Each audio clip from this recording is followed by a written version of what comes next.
L'ancien ministre de l'Intérieur sous la présidence de Nicolas Sarkozy a été placé en détention ce lundi. Il ne se serait pas acquitté d'une amende à laquelle il était condamné.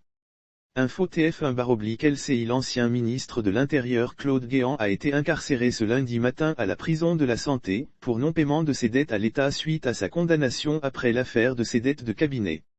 La rédaction de LCI. Selon nos informations, l'ancien ministre de l'Intérieur Claude Guéant, âgé de 77 ans, a été incarcéré ce lundi 13 décembre au matin à la prison de la Santé, sur décision du parquet de Paris.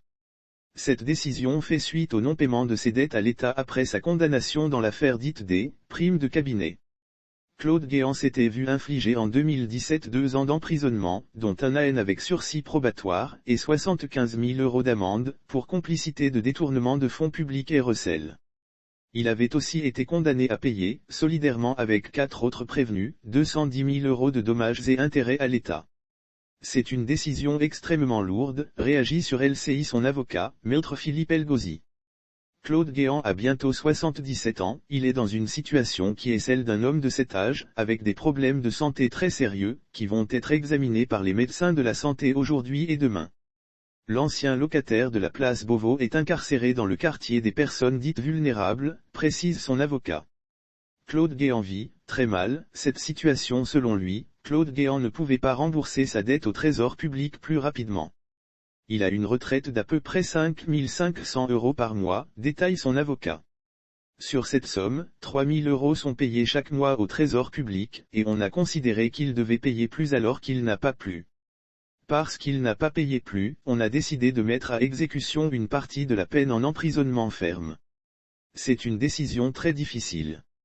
Dans un communiqué, le parquet général de Paris confirme que, la Chambre de l'application des peines, a décidé de révoquer, à hauteur de 3 mois la peine assortie du sursis probatoire, et, à hauteur de 6 mois la liberté conditionnelle.